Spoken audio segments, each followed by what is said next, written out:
Hello, माझं नाव नितीन सावंत. आज आपल्यासोबत आहेत टिंगरे फॅमिलीमधले महेश टिंगरे आणि अण्णासाहेब टिंगरे. आज आपण डिस्कस करणार आहोत त्यांची NSWL सोबतची फायनान्शियल प्लॅनिंगमधली जर्नी कशी झालेली आहे, ते त्यांच्याबद्दल थोडंसं सांगतील. आपण स्टार्ट करूया अण्णासाहेबांपासून. नमस्कार, मी अण्णासाहेब टिंगरे, द्राक्ष बागायतदार पळशी. जवळजवळ 2013-14 पासून आम्ही नितीन सरासोबत आहोत. त्यावेळेपासून आपली इन्व्हेस्टमेंट आहे. बरेच चढ उतार अनुभवले. आमच्याकडे 2015 पासून दुष्काळ होता. आपल्याकडे इन्व्हेस्टमेंट असल्यामुळे थोडाफार हातभार लागला. त्यावेळी पाणी टँकरनं आणावं लागलं. तर त्यावेळी आपल्या इन्व्हेस्टमेंटचा उपयोग झाला. तर आता आहे 2020 पासून टर्नओव्हर व्यवस्थित आहे. पाण्याची सोय झाली कॅनॉलच्या. महेश, तुझ्याबद्दल थोडंसं, तू काय करतो? नमस्ते, मी महेश टिंगरे. माझा मेन कापड व्यवसाय. पळशीमध्ये छोटंसं कपड्याचं दुकान आहे. सुरुवातीपासून नितीनसोबत असल्यामुळे इन्व्हेस्टमेंटची एक छोटे इन्व्हेस्टमेंट स्टार्ट करू शकलो. त्याचं महत्त्व सांगितलं तुम्ही, त्यामुळे ते आपलं इन्व्हेस्टमेंट चालू झाली. त्यावेळेपासून आतापर्यंत आपण इन्व्हेस्टमेंट करतो आहे. त्याचे रिटर्न्स चांगले मिळत आहेत आणि सल्ला चांगला मिळतो. प्रत्येकाचे ज्या गोष्टी बोलल्या गेल्या तशाप्रमाणे होत आहेत, तसं रिटर्न्स मिळत आहेत. आणि हे काय गोष्टी होत आहेत NSWL बरोबर, त्याच्याबरोबर आम्ही समाधानी आहे. चांगलं होत आहे जे काय आहे ते. मला एक जसं आता तुम्ही कापड दुकानदार आहात, तुम्ही शेतकरी आहात.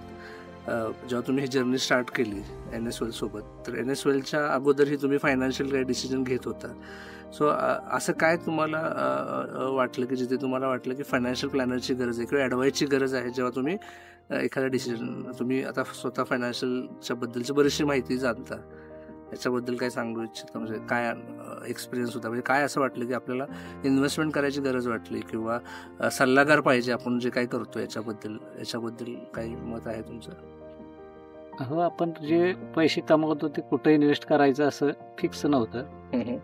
आणि आपले काय गोल होते. समजा मुलांना शिक्षण द्यायचं आहे मेडिकल इंजिनिअरिंगच्या फील्डमध्ये, तर त्याला काय भविष्यात खर्च येईल, ते तुमच्यासोबत आल्यानंतर आम्हाला आमचे गोल फिक्स झाले. ओके, त्या दृष्टीने इन्व्हेस्टमेंट केली गेली आणि ते गोल पण अचीव झाले आता. ओके. हां, मुलगी मेडिकलला आहे, मुलगा इंजिनिअरिंगला आहे. तर त्यांना जे काही इयरली त्यांचा खर्च आहे तो आपल्यासोबत आल्यामुळं त्यावेळी आपण त्यांना किती इयरली खर्च आहे तो आपण इन्व्हेस्ट करत गेलो आणि आता ते फुलफिल होत आहे तुमचे गोल्स. ओके, ह्या अनुभव करत असताना बऱ्याच वेळा शेती करताय, शेतीमध्ये अप्स अँड डाऊन्स होतात, इन्कममध्ये अप्स अँड डाऊन होतात. हे सातत्य, म्हणजे मी तुमच्या केसमध्ये बघितलं की तुम्ही वर्षातनं एकदा एक इन्कम येतो आणि तो तुम्ही इन्व्हेस्ट करता. अशा पद्धतीने तुम्ही इन्व्हेस्टमेंट होता. बऱ्याच वेळा एक शेतकरी इन्व्हेस्ट करतो हे बऱ्याच लोकांना, किंवा सल्ला घेऊन इन्व्हेस्टमेंट करणं हे बऱ्याच लोकांना म्हणजे शक्य आहे असं वाटत नसतं. त्याच्याबद्दल तुमचं काय मत आहे? किंवा खरंच गरजेचं आहे का प्रत्येक शेतकऱ्याला एक फायनान्शियल प्लॅनिंगची गरज अशी? शेतकरी किंवा सगळेजण वर्षभर पैशासाठी काम करतात. शेती असू दे किंवा व्यवसाय असू दे, नोकरी असू दे, तर ते इन्व्हेस्ट करायला फायनान्शियल प्लॅनरची आवश्यकता आहेच. कारण तो ज्याच्या त्याच्या व्यवसायात स्पेशलायझेशन असतं, त्यात माहिती नसतं की ते पैसे आपले आलेले कुठं गुंतवायचे किंवा आपलं पुढं काय ध्येय, त्यासाठी आपण किती गुंतवायचे. त्यामुळे ते तुमची आवश्यकता भासते यात. ते त्याशिवाय कसं, म्हणजे कुठं किती, म्हणजे कुठल्या गोष्टीसाठी किती इन्व्हेस्ट करायचं हे माहितीच नसतं. पैसे येतात, आपण पैशासाठी काम करत राहतो, परत तेच ते वर्ष येते, कामं येते. म्हणजे पैसे इन्व्हेस्ट करून कामं पण झाली पाहिजे. नेमकी काय आहेत आपले गोल, काय आहेत ते अचीव झाले पाहिजे. अशा काही 2 गोष्टी तुम्ही सांगू शकाल की NSWLला जॉईन झाल्यानंतर मला ही एक मोठी क्लॅरिटी आली. जसं तुम्ही काय बोलला की गोल्सबद्दल मला कळालं की बऱ्याच वेळा गोल ठेवून इन्व्हेस्टमेंट केली जात नाही. असे काही 2 तुमचे लाईफ डिसिजन आहेत जे तुम्ही सांगू शकता किंवा शेअर करू शकता की त्याच्यामध्ये खरंच आम्हाला हेल्प झाली किंवा मला हेल्प झाली फायनान्शियल प्लॅनिंग केल्यामुळं, असं काही 2 इन्सिडेंट तुम्ही सांगू शकला? एक इन्सिडेंट तर असा आहे की 2016-17ला आमच्याकडं म्हणजे 15 पासून टँकरने पाणी घालत होतो आम्ही. ओके. आणि आपल्याकडे इन्व्हेस्टमेंट असल्यामुळं आम्ही त्या एक वेळा अशा टप्प्यावर आलो की आता ते टँकरनं विकत पाणी आणून घालावं लागत होतं हा, हा. आणि 1 वर्ष घातलं ते दुसऱ्या वर्षीचं भांडवल नव्हतं आपल्याकडे. ओके. तर ते मग ते बागा काढायची अवस्था आली होती. हो. तर त्यावेळी आपल्याकडं इन्व्हेस्टमेंट असल्यामुळे आपण पुढची 2 वर्ष त्यावर पार पडली. त्यानंतर पाऊस पडला, कॅनॉलचं पाणी आलं, हो. आपल्या टेंबूचं पाणी आलं, त्यामुळं पार पडली पार आपली पडली. वर्ष. तर ते अडचणीचा जी 2 वर्ष होती ती हम्म. आपल्याकडे इन्व्हेस्टमेंट असल्यामुळे पार पडली. पार पडली. ओके. ओके. सो तुम्ही आता अनुभव जसं बोलला की मला त्या शेतीसाठी ते पैसे यूज आले, अनुभव आला. तुम्ही बऱ्याच वेळा इन्व्हेस्टमेंट करत असताना आपल्या आजूबाजूला बऱ्याच वेळा तुम्ही बघितलं असेल स्कॅम्स घडलेत किंवा भागामध्ये पॅन कार्ड, पल्स अशा काही योजना फसव्यामुळे लोकांनी पैसे घालवलेत.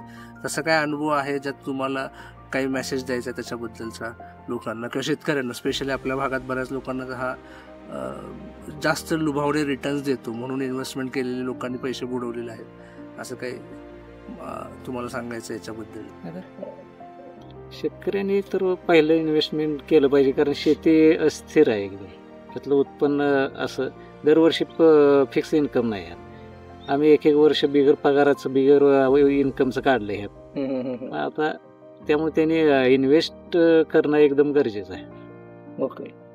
शेतकऱ्यांनी इन्व्हेस्ट केलं पाहिजे. ओके.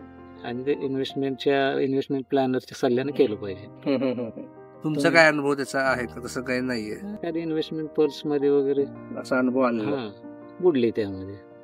ओके. आपल्या कंपनीत काय तसं हे नाही होत. तो अनुभव तुम्हाला चांगला आहे. आपल्या कंपनीसोबत काम केलेला अनुभव चांगला आहे. आज तुम्ही ऑलमोस्ट 10 वर्ष झालं असोसिएटेड आहात. याच्यामुळे बऱ्याच वेळा तुमच्या डेली कामामध्ये फायनान्शियल प्लॅनिंगची टीम आहे NSWELची, त्याच्यातर्फे तुम्हाला दर 3 महिन्याला किंवा 6 महिन्याला एक रिव्ह्यू मीटिंग होते, काय चालू आहे काय नाही चालू आहे. त्याचा बेनिफिट तुम्हाला कसा होतो असं वाटतं? त्यांचं फुल टाइम काम असल्यामुळे ते आम्हाला जागा करते थोडक्यात. तुम्ही हे करा ते करा, तुमचं काय म्हणजे ऍक्शन्स आहेत, ज्या काही ऍक्शन्स आहेत ते घेतात. ओके. इन्व्हेस्टमेंट त्याचा फायदा होतो असं वाटतं तुम्हाला? होतोच की. ओके. कारण तेच सगळं आम्ही फक्त पैसे देतोय, बाकी सगळं तेच काम करतो, तुम्हीच काम करताय ते. ओके. ठीक आहे. महेश, तुझ्याकडे आज तू व्यवसाय करतोय छोट्या गावामध्ये, तुझा काय अनुभव आहे जे काही पैसे तू इन्व्हेस्ट करतोयस आणि त्याच्याबद्दलचा, किंवा जे काही फायनान्शियल गोल्स तू समोर ठेवलेले आहेत त्याच्याबद्दल काय सांगायचं आहे? सुरुवातीला असं पैसे गुंतवणूक ही अशी काही डोक्यात नसायची. थोडे पैसे पिग्मीमध्ये वगैरे सेव्हिंग व्हायचे, ते पण पुन्हा माल आणण्यासाठी पुन्हा एकत्रित पैसे आले ते काढून पुन्हा आणि दुकानातच इन्व्हेस्ट केले जायचे. खर्च भागून बाकी काही शिल्लक ठेवणे हे काय प्रकार नव्हता. तुमच्याशी अटॅच झाल्यापासून ते की SIP चालू करणे, आपल्या कमाईमधले काहीतरी सेव्हिंग्स होत गेले पाहिजेत, ते पैसे ठेवणे, ही एक डिसिप्लिन आली लाईफमध्ये की हे पैसे ठेवायचेत आपण कमवते ते. पुढे जाऊन तुम्ही बऱ्याच गोष्टीत इन्व्हेस्टमेंट, तुम्ही म्युच्युअल फंड्स असो ते तुमचे जे काय पोर्टफोलिओ तुम्ही तयार करून जे इन्व्हेस्ट करून घेताय त्याचे रिटर्न चांगले मिळत आहेत. त्यामुळे आणखी इन्व्हेस्टमेंट करावं अशी इच्छा वाढत गेली. त्यामुळे SIP प्लस काय आपण इयरली वगैरे इन्व्हेस्टमेंट करतोय तुमच्या प्रोडक्ट्समध्ये, NSWELच्या प्रोडक्ट्समध्ये वगैरे आहे. बाकी अनुभव चांगला आहे. सो म्हणजे फायनान्शियल प्लॅनिंग करायच्या अगोदर मग तुम्ही हे आर्थिक स्वतः काही सेव्हिंग करत होता, इन्व्हेस्टमेंट करत होता, आणि फायनान्शियल प्लॅनिंग नंतर आज तुम्ही तुमचे इन्व्हेस्टमेंट ट्रॅक करत असाल, बघचाल काही असं म्हणजे मोठा फरक जाणवतो तुम्हाला, म्हणजे इन टर्म्स ऑफ फायनान्शियली तुम्ही एक पीस ऑफ माइंड आहे, तुमच्या आज इमर्जन्सीची काळजी घेतली जाते, इन्शुरन्सेस इनफ आहेत, किंवा तुमच्या गोल्सला क्लॅरिटी, जसं तुम्ही म्हणला मुलांचं एज्युकेशन कम्प्लीट झालं, किंवा रिटायरमेंटला किती पैसे पाहिजेत, किंवा आपल्यानंतर आपली विल प्लॅनिंग म्हणजे मृत्यूपत्र, अशा गोष्टी आपली टेक केअर करतो फायनान्शियल प्लॅनिंगमध्ये. मग तिथे तुम्हाला तो अनुभव कसा वाटला? आतापर्यंत आपण ट्रॅडिशनल इन्व्हेस्टमेंट करत होतो, जे FD मध्ये असायचे, LIC मध्ये असायचे, त्याच्या पुढची इन्व्हेस्टमेंट आपण करत नव्हतो. तुमच्याकडून ते नॉलेज मिळालं आणि त्यामध्ये आपण इन्व्हेस्टमेंट करतोय आता. त्याचा बेनिफिट होतोय, पोर्टफोलिओ इन्व्हेस्टमेंट चांगली झाली, रिटायरमेंट गोल फिक्स होते की आपल्याला इथंपर्यंत हे कमवायचं आहे आणि तिथून पुढची लाईफ रिलॅक्स जगता येईल त्या पैशावरती. भले आपण दुसरी कमाई आपली बंद जरी झाली तरी आपण रिलॅक्स जगू शकतो. बेसिक पोर्टफोलिओ तयार होईल, ज्याच्यानं मला इन्कम येऊ शकेल असा बरं. कॉन्फिडन्स झाला. आलाय.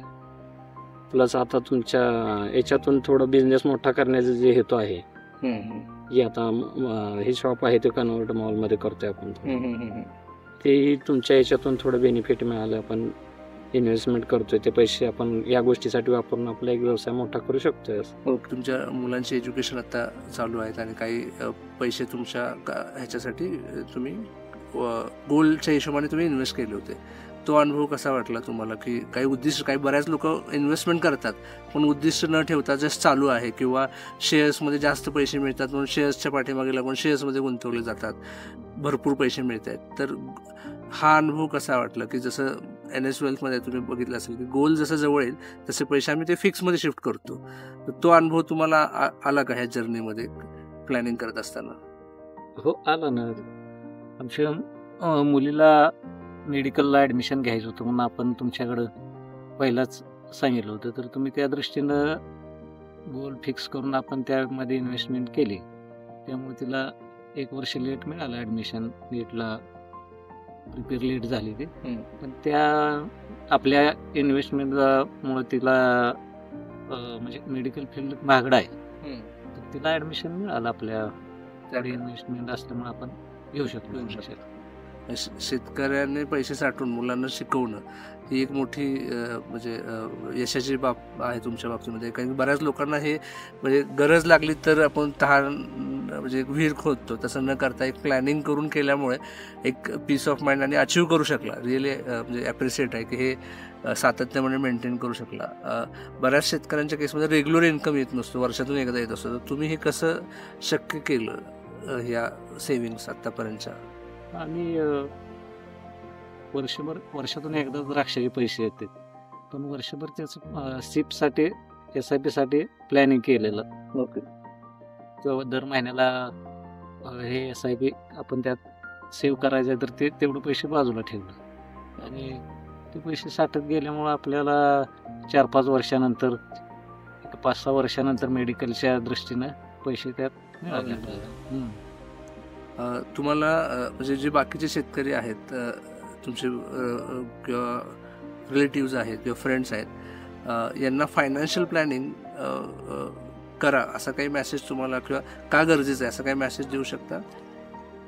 हो, सांगू की त्यांना की तुमचे काय ध्येय असतील तर ते तुम्ही यांच्याबरोबर शेअर करा, जेणेकरून तुम्हाला पैशाचं नियोजन कसं करता येईल हे तुम्ही तुमची कंपनी सांगेल आणि त्यांची ध्येय फुलफिल होतील, त्यांचे पूर्ण होतील ध्येय. असं जे आमच्या संबंधित असतील त्यांना सांगू, त्यांनी आमच्याकडे सांगतील बाबा आपल्याला ते करायचं आहे भविष्यात, ते करायचं आहे. आता बऱ्याच वेळा असा अनुभव आहे की यंग मुलं आजचे आहेत ते खर्च जास्त करतात, सेव्हिंग कमी करतात.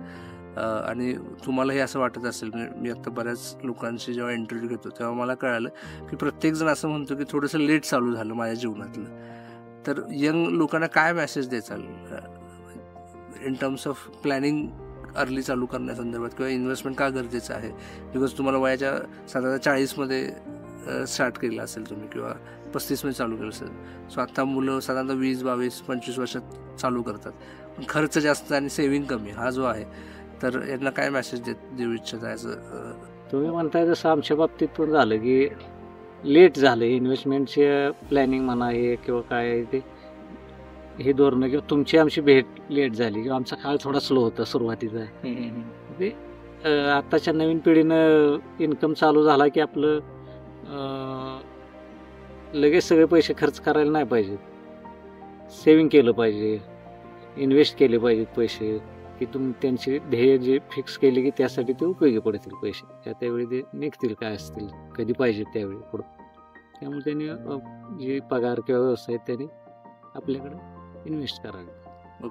सो हा अनुभव कसा आहे आजपर्यंत तुमचं, की आता तुम्ही काही उद्दिष्ट ठेवलेलं आहे जसं की रिटायरमेंट आहे, तर त्या केसमध्ये तुम्हाला आज त्याची कशा पद्धतीने तुमची वाटचाल आहे असं वाटतं, की जी काही तुम्ही इन्व्हेस्टमेंट करतायत तुम्हाला वाटते की वी आर ऑन ट्रॅक, किंवा ते इनफ पैसे मला मिळतील त्यावेळी?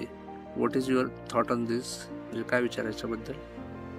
ते तुम्ही सामायिक तुम्ही जे घेताय मीटिंग आपली काय म्हणतात त्याला, रिव्ह्यू मीटिंग घेतो आपण, त्यामध्ये तुम्ही आम्हाला विचारणं करताच की तुमची आता 60व्या वर्षी रिटायरमेंट घेतली की तुम्हाला एवढे पैसे पाहिजेत, मग तुम्ही एवढे इन्व्हेस्ट करा.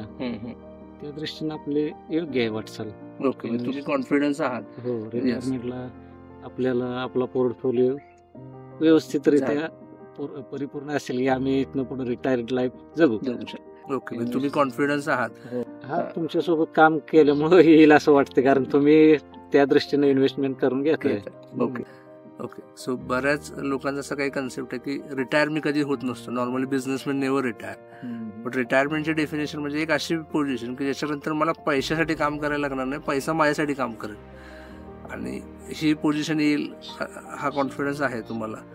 तुमचा काय अनुभव त्याचा आहे का? तसं काही नाहीये. आमचे पण एखादी इन्व्हेस्टमेंट पर्स मध्ये वगैरे असा अनुभव आलेला. Okay, so that is happens. बऱ्याच वेळा हा तुम्ही अनुभव घेतला असेल की बरेच मित्र आज आपल्या भागात इन्व्हेस्ट करत असताना शेअर मार्केटमध्ये इन्व्हेस्ट करतोय.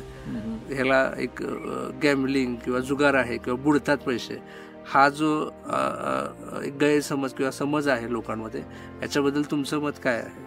आता शेअर मार्केट जे आहे ते आता डायरेक्ट इन्व्हेस्टमेंट प्रत्येकाने करू नये. कुणाला काय माहिती असतं, जे मगाशी मी म्हटलं तसं प्रत्येक जण आपापल्या क्षेत्रात आहे, तज्ञ आहे आपल्या आपल्या क्षेत्रात, पण तो शेअर मार्केटमध्ये सक्सेस होईलच असं नाही.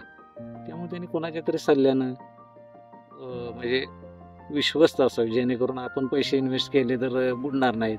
त्यांनी सांगितलं त्या व्याजदरानं ग्रोथ होत राहील दरवर्षी, अशा ठिकाणी इन्व्हेस्ट करावे. चालूमध्ये आता अडचणी आहेतच त्या, जे इन्व्हेस्टमेंट जत असो, आटपाडी, सांगली, यामध्ये बरेच जण असे ब्रोकर आहेत की ते आपल्या सामान्य लोकांकडून पैसे घेत आहेत आणि ते इन्व्हेस्ट करतायत.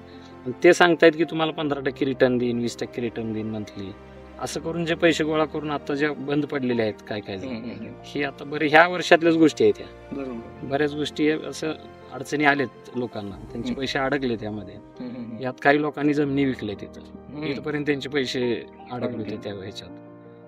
ते अशा चुकीच्या घटना हे प्रॉपर काम केल्यावर घडत नाहीत. हे चांगली गोष्ट आहे जी आपण प्लॅनिंग नुसार इन्व्हेस्टमेंट करतो. कारण बऱ्याच लोकांना शेअर मार्केट म्हणजे लगेच पटकन पैसे मिळवण्याचं एक साधन आहे सध्या जे डोक्यात आहे. हा, सध्या जे डोक्यात आहे, आणि मार्केट वर चाललेलं असतं की सगळ्यांना वाटतं की सहज पैसे मिळतात. पण आता तुम्ही जवळ 10 वर्ष झालं स्टॉक मार्केटमध्ये इन्व्हेस्ट करताय, तुम्ही सगळे अप्स अँड डाऊन्स बघितले असतील किंवा बघितलेत, तर त्याच्यामध्ये ह्या यंग लोकांना काय मेसेज देचाल तुम्ही? आता हे आपण जे इन्व्हेस्टमेंट करतो हे थोडी डिवाइड झाली पाहिजे. एकाच गोष्टीत कुठल्या इन्व्हेस्टमेंट न करता जे तुमचा प्लॅन आहे तसं म्युच्युअल फंडमध्ये असू देत, इन्शुरन्समध्ये असू देत, रिअल इस्टेटमध्ये असू देत, प्रत्येक गोष्टीत इन्व्हेस्टमेंट ही डिवाइड होऊन झाली पाहिजे. तर थोडी ते सेक्युअर आणि सेफ होईल इन्व्हेस्टमेंट झालेली, आणि रिस्क कमी होईल. त्या पद्धतीने इन्व्हेस्टमेंट न्यू जनरेशननं केली पाहिजे. फक्त जास्त पैसे मिळतात म्हणून शेअर मार्केटमध्ये किंवा कमोडिटीमध्ये इन्व्हेस्ट करणं चुकीचं आहे. काही लास्ट क्वेश्चन, आतापर्यंत तुम्ही NSWealth बरोबर आहात, त्याच्यामध्ये आमच्या टीमचा परफॉर्मन्स कसा आहे, त्याच्याबद्दल काय मेसेज किंवा काय अपग्रेड आम्हाला करायचं आहे असं तुम्हाला वाटतं, जे काही तुम्हाला सांगू शकता असं काही? टीमचं काम तसं चांगलं आहे NSWealthच्या. ते फॉलोअप प्रत्येक गोष्टीचा प्रॉपर होतो, किंवा कुठल्या ॲक्शन्स घ्यायचे असेल तर ते इमिजिएटली वेळेत होतात. बाकी आम्ही जे काही सर्व्हिस मिळते यासाठी समाधानी आहे, चांगली आहे सर्व्हिस NSWealth सोल्युशन, काही अडचण नाही. बऱ्याच वेळा सल्ला मिळतो, तो काही अनुभव आहेत की फ्री मिळतो आणि NSWealth तुम्हाला चार्ज करतं सल्ल्याला, ॲडवाईसला. याच्यामध्ये काय फरक जाणवला तुम्हाला इन टर्म्स ऑफ फुकट देतो पण ॲडवाईस आज तुम्हाला मिळतो, किंवा आम्ही आज फी घेतो चार्ज, याच्यामध्ये तुम्हाला वर्थ वाटते ती जी फी घेतली ती आहे, किंवा डू यू फील की जी फी चार्ज करतोय ते जास्त म्हणजे बेनिफिशियल आहे as compared to free advice? किंवा फीज ॲक्च्युली कसं, आपण फ्री ॲडवाईस तर कुणाकडून मिळत नाही. आपण कुठल्या एजंटकडे गेलो तर त्याला ते कमिशन घेऊनच तो काम करतोय, म्हणजे फ्री होतच नाही ते पण ॲडवाईस आपल्यासाठी. तुम्ही फीज घेताय हे त्यातून रिटर्न पण तुमच्याकडून मिळत आहे, त्यामुळे फीज देणं काही ते चुकीचं नाही, किंवा ते त्यामध्ये काही कमीत कमी कशी फी करता येईल त्या गोष्टीकडे तुम्ही लक्ष दिलं तर ते आमच्यासाठी बेनिफिशियल राहील. बाकी तुम्ही फी घेताय तर विदाउट फीज कुठलाच व्यवसाय चालणार नाही. तुमचं जे सिस्टम चालवायचं आहे त्यासाठी तुम्हाला इन्कम हा लागणार आहे, त्यासाठी फी घेतल्याशिवाय ही गोष्ट चालणारच नाही. ठीक घेताय, परंतु तुम्ही जे तुमच्या अनुभवाने इन्व्हेस्ट करताय त्याचा परतावा चांगला आहे. आम्ही दरवर्षी जे अनुभवतोय ते परतावा तुमच्या कडे चांगला आहे. परतावा किंवा ओव्हरऑल तुम्हाला परतावा एक भाग आहे फायनान्शियल प्लॅनिंगचा, पण ओव्हरऑल तुमच्या लाईफमध्ये क्लॅरिटी येणं, तुम्ही एक पीस ऑफ माइंड एन्जॉय करणं की we are in right hand, की मार्केट आता बघितलं असेल काही दिवसामध्ये पडलेलं आहे किंवा चढतं, तर बऱ्याच वेळा आपला जो इमोशनल कोशंट असतो किंवा इमोशनल आपलं बिहेवियर ऐकत असेल की मार्केट पडलं म्हणून घाबरून जाणे, हा अनुभव NSWealth बरोबर कसा आहे? म्हणजे जसं तुमचे काही गोल्स तुम्ही इन्व्हेस्ट केले असतील ते 5 वर्षाच्या पुढे आपण इक्विटीमध्ये असेल तरच इथे इन्व्हेस्टेड आहेत, नाही तर शॉर्ट टर्ममध्ये इक्विटीमध्ये इन्व्हेस्ट करत नाही. त्यावेळी हा अनुभव तुम्हाला कसा आलेला आतापर्यंतचा? आता आम्ही थोडं सेफ फील करतोय की ह्या गोष्टी व्हॉलेटाईल आहेत, पण तुम्ही ज्या गोष्टीत इन्व्हेस्ट केले ते तुमचं जे लॉंग टर्म धोरण ठेवून तुम्ही केले ते सेफ वाटते. त्यातून काही असा मोठा लॉस होईल आणि जसं शेअर मार्केटमध्ये घडतंय सध्या तसं काय होईल असं वाटत नाही. जे काय चाललंय ते चांगल्या ट्रॅकवरती आहे. Fantastic, great. So thank you very much for joining this NSWealth podcast. Namaskar.